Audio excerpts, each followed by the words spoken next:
Salut tout le monde, c'est Myrmeko Hans. Aujourd'hui, toute nouvelle vidéo où je vais vous présenter mon élevage de blattes du Bia. Donc, c'est des blattes qui sont quand même assez grosses. Je verrai juste après parce que je vais vous en montrer une ou deux, un mâle et une femelle. Donc, dans cette vidéo, je vais également vous montrer les conditions d'élevage que je leur donne, si ça peut vous aider. Là, vous voyez déjà un peu à l'écran comment je les élève. On va les nourrir dans la vidéo et comme ça, vous pourrez également voir qu'est-ce que je leur donne comme nourriture. Donc c'est parti, on va commencer par les conditions d'élevage. Alors déjà, comme vous le voyez à l'écran, les chauffe à environ 28 degrés. Ça c'est le minimum pour booster les reproductions. À partir de 20 degrés, ça se reproduit. Mais le mieux, c'est entre 28 et 31 degrés. Moi, elles sont entre 25 et 28. Donc pour ça, j'ai un tapis chauffant. Celui que j'ai, c'est en 7 watts. S'il fait assez chaud chez vous, c'est suffisant. Mais si chez vous, il y a environ 18 degrés, à ce moment-là, vous pouvez même prendre un 10 watts ou un 15 watts. Moi, je le mets juste en dessous de la boîte d'élevage. Là, j'ai mis la boîte autre part, le temps de tourner la vidéo, parce que là où elle est, j'aurais pas vraiment su filmer. En humidité, il faut qu'il fasse assez sec à l'intérieur. Donc là, 45% d'humidité, c'est parfait. Parce que s'il fait trop humide, ça risque de faire pourrir trop vite la nourriture à l'intérieur. Et le mieux, c'est de pouvoir la préserver longtemps. Donc moi, je nourris tous les 2 à 3 jours. Je change les légumes donc tous les 2 à 3 jours. La protéine, ça c'est tous les 3 à 5 jours.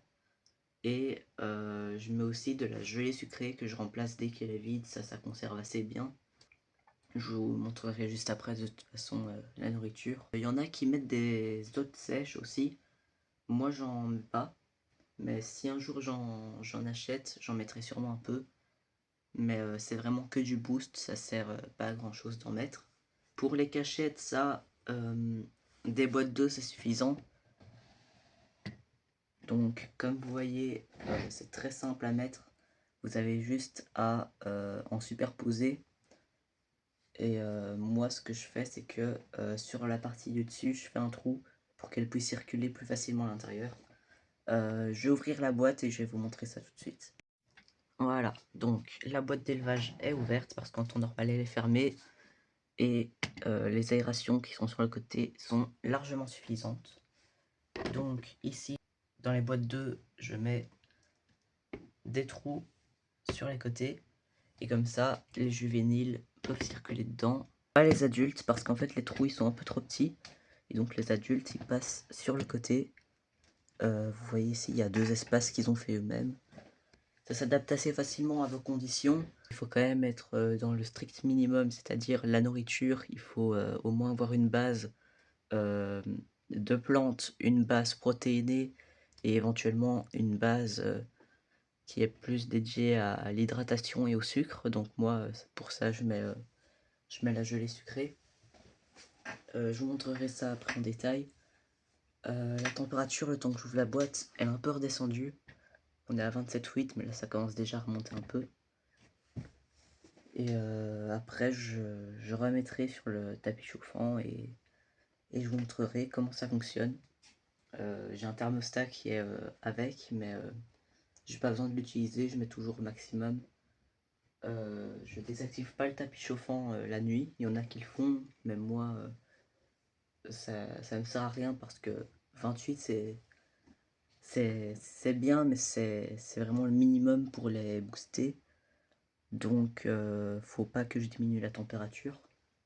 Tant que ça reste à 28, c'est bien. Mon objectif pour cet été, c'est d'atteindre un peu plus de 30 degrés dans la boîte d'élevage. Si j'arrive à monter à 31, c'est bien. Mais par contre, si je vois que ça dépasse les 32 degrés, à ce moment-là, je diminuerai un peu le thermostat. Et à mon avis, à ce moment-là, je changerai la température en fonction de si c'est le jour ou si c'est la nuit. Même si ça se fait déjà un peu, parce que dans ma maison, il fait plus chaud de jour que de nuit. Et le, le tapis chauffant, il rajoute des degrés, il n'est pas un point précis. Donc, par exemple, s'il y a 20 degrés dans ma pièce d'élevage, dans la boîte, il fera environ 26 degrés. Et s'il y a 22 degrés, il fera 28 degrés dans la boîte d'élevage. Et donc voilà, faut aussi adapter les conditions extérieures. L'humidité, elle a encore diminué, à mon avis, c'est parce que c'est dans un espace un peu plus aéré que là où je les mets d'habitude. Je vous montrerai juste après où je les mets. Comme ça, vous pourrez voir qu'on peut les mettre un peu n'importe où, qu'elles s'adaptent assez facilement. En tout cas, le mieux c'est de les tenir les plus loin des produits chimiques, parce que certes, elles sont assez résistantes à ça, mais par contre, pour les animaux qu'on va nourrir avec, là c'est différent parce que les blattes du Bia, Red Runner et tout, on les utilise pour de l'élevage nourricier, donc c'est des élevages qu'on va faire pour en nourrir d'autres. Je vais vous expliquer comment je les tue pour les donner aux fourmis. Donc, vous en sélectionnez quelques. Donc, vous prenez généralement les plus grosses ou alors vous prenez la première que vous trouvez. Ça dépend du temps que vous avez. Ensuite, quand vous l'avez, vous en prenez soit une, soit plusieurs. Ça dépend de combien vous avez de colonies de fourmis et de vos besoins. Vous les mettez dans une boîte à part. Pas besoin d'un grand truc. De toute façon, c'est provisoire. Ensuite, la boîte là, vous la mettez dans votre congélateur. Vous attendez entre 48 et 72 heures, 72 pour les Français. Et après, vous pouvez les sortir et elles seront prêtes à la consommation pour tous les animaux. Après les reptiles, ça je crois que ça préfère quand c'est vivant.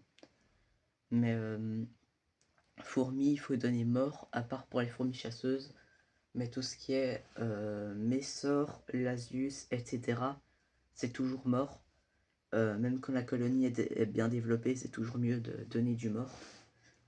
Je ferai une vidéo sur ma chaîne plus tard où je vous donnerai des conseils pour commencer un élevage de fourmis. Parce que normalement je devais faire cette vidéo l'année passée, mais je l'avais pas fait à cause de manque de temps.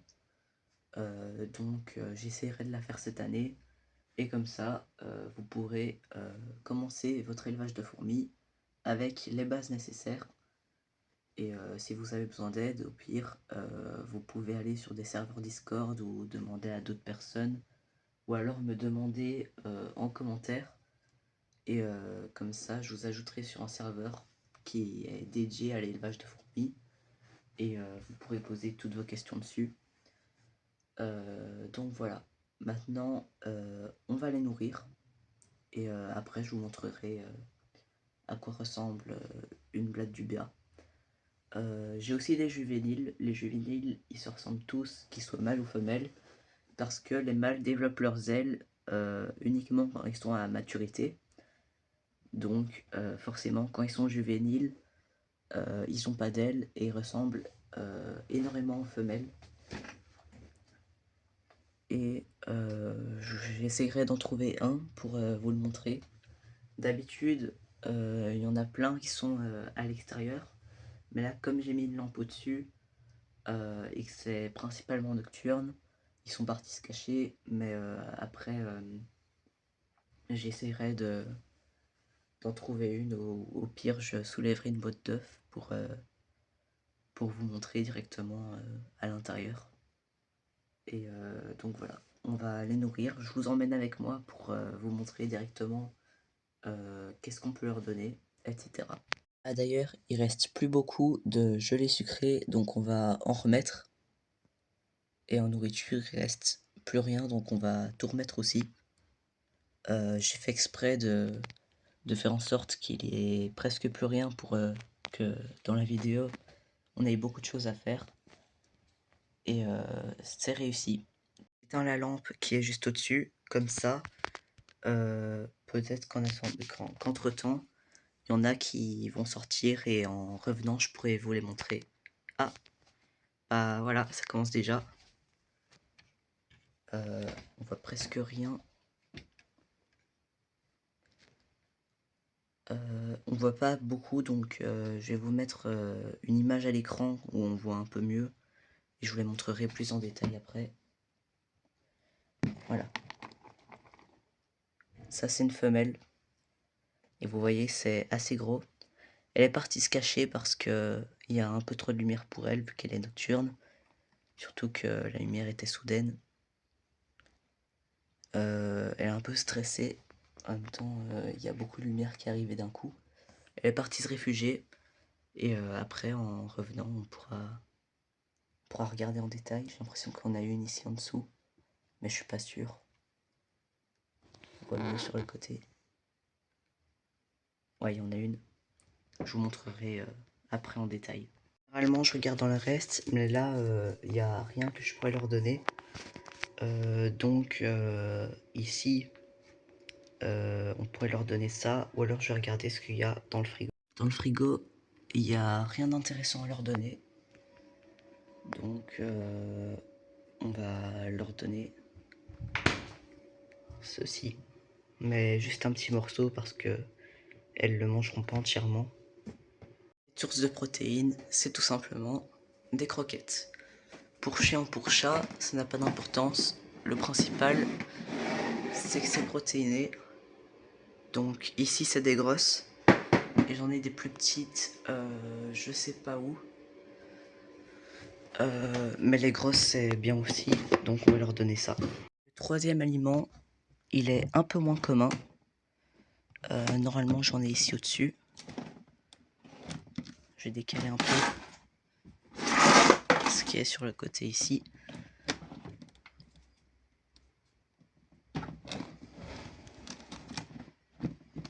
Et ce troisième aliment, c'est des gelées sucrées.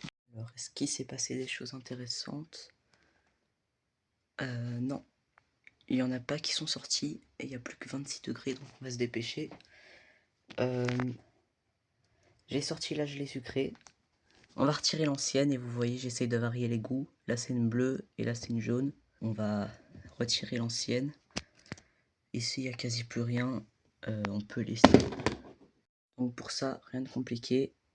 On pose la nouvelle à côté. On ouvre le couvercle. On retire l'ancienne. On la pose sur le côté. On prend la nouvelle. On la met. Vous inquiétez pas, j'ai bien retiré le plastique qui était devant. Comme ça, elles peuvent directement consommer. Et maintenant, on va mettre les aliments dans la petite gamelle qui est à l'avant. La gamelle, c'est très simple aussi. C'est un côté de botte d'œuf. Comme ça fait deux coupoles pour mettre les différents aliments. Sur la petite, je mets les protéines et sur la grande, je mets les végétaux. Donc, comme végétaux, on peut soit des fruits ou alors plus rarement, on peut mettre des feuilles. Mais généralement, c'est fruits ou légumes. L'ancienne, on va aller l'acheter, il reste quasi plus rien. Donc, ça sert à rien de la garder. J'aurais pu attendre qu'elle soit totalement vide, mais pour la vidéo, on va la changer comme ça, vous voyez tout ce qu'on fait. Le seul truc qu'on va pas faire dans la vidéo, et que je fais hors vidéo, c'est le nettoyage. Parce que de temps en temps, il faut nettoyer les boîtes d'œufs quand elles sont un peu trop sales. Donc il faut retirer les excréments. Et après, si elles sont vraiment trop sales, on peut même les remplacer, ça va plus vite. Donc maintenant, la source végétale, je vais prendre un morceau de clémentine. Et donc, on va poser dans la gamelle juste là, sur la grande coupole. Et maintenant, on va aller chercher la base protéinée, c'est-à-dire les croquettes pour chien. Donc, la dernière base, juste là. 2, c'est assez. De toute façon, à mon avis, il y en avait encore qui étaient tombés. Donc voilà ce que ça donne sur le côté. Et on va pas tarder à remettre sur le tapis chauffant parce que la température elle redescend assez vite. Au moins l'humidité aussi. Donc la boîte est déjà refermée. Voilà. C'est avec deux petits clapets sur les côtés. Et il y a toujours les ventilations ici pour l'aération et c'est largement suffisant. Donc en temps normal, elles sont sur cette étagère. Et donc ici, il y a le tapis chauffant 7 watts. Et on va vite les remettre. Voilà, et le tapis chauffant est juste en dessous. Il fait presque toute la longueur. J'ai quand même laissé une petite marge, comme ça il y a une zone un peu plus fraîche. Même si en diffusant la chaleur, ça va un peu partout dans la boîte. Et comme ça, la, la chaleur est répartie un peu partout dans la boîte, y compris en hauteur pour les boîtes pour les boîtes qui sont plus haut. Et voilà. Donc c'est la fin de cette vidéo. J'espère qu'elle vous aura plu. Si c'est le cas, likez, abonnez-vous et commentez. Donc si vous voulez voir un autre suivi, par exemple sur une espèce de fourmi, dites-le moi en commentaire. Je vous dirai si j'ai l'espèce et si je l'ai pas, j'envisagerai peut-être à l'acheter cet été. Et comme ça on pourra faire des vidéos dessus. Je crois que c'est un juvénile ici. Ouais, c'en est un. Mais je sais pas si on le voit bien à l'écran. Voilà, donc vous voyez, c'est assez petit. On le voit vite fait se balader. Et donc voilà, on se revoit dans une prochaine vidéo la semaine prochaine.